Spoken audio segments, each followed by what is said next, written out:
My name's Alina Diaz, and I'm applying to be a 2026 NASA SEAS intern. I'm currently a junior at Robinson High School, but to figure out why I want to be an intern, we have to go back to 2008.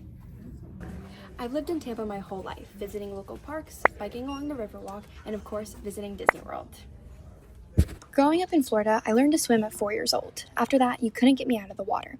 I developed an appreciation for nature, specifically marine life, early on. My dad loves fishing, and I accompanied him on trips far and wide, from local ponds to 30 miles offshore.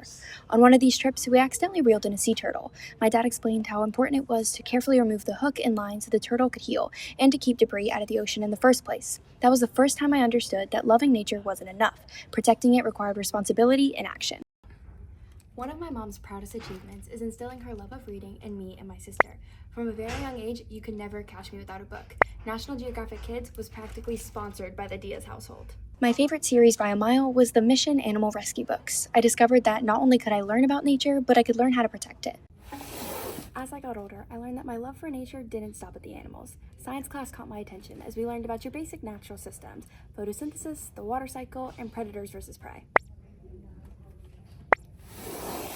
STEM quickly caught my attention, and I threw myself into it. I joined the robotics team, math bowl, science fair, and my love for science blended with a competitive drive that I still have today. During middle school, I began to realize that not everything would be handed to me on a silver platter. I learned a love for public speaking, and I began to use that love to speak up for issues that I cared about. I realized that protecting the environment wasn't just about data, it was about persuasion. Science can prove a problem exists, but people have to care enough to act.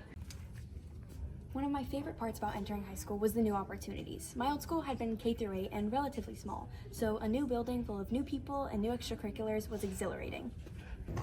And that brings us to today. To recap, I'm currently a high school junior, and I've narrowed down my interest to a few key activities. I'm in my third year of speech and debate, specifically competing in Lincoln Douglas debate. I've grown into a nationally ranked debater, competing at Harvard, Yale, and the University of Florida, and qualifying for nationals 3 years in a row. Naturally, I'm most drawn to topics surrounding environmental policy and climate change. Discussing these issues in a critical format allows me to understand different opinions and complexities within conservation.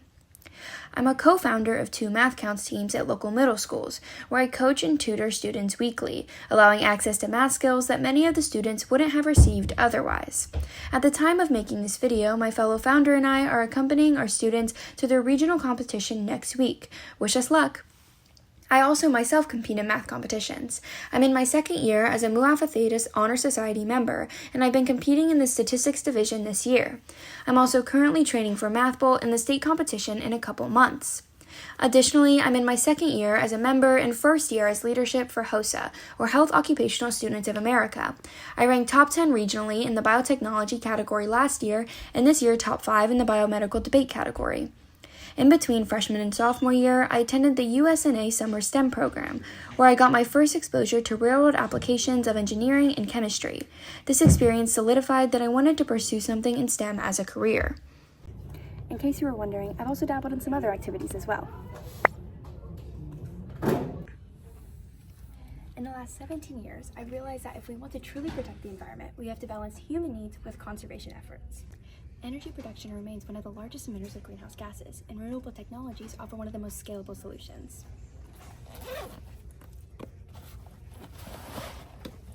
I plan to major in chemical engineering and work in this field as a career. Learning to blend remote data analysis, environmental science, and team collaboration would allow me to approach conservation not just emotionally, but analytically. From a sea turtle in the Gulf to a satellite in space, SEAS would allow me to turn a childhood goal into measurable impact. See you this summer!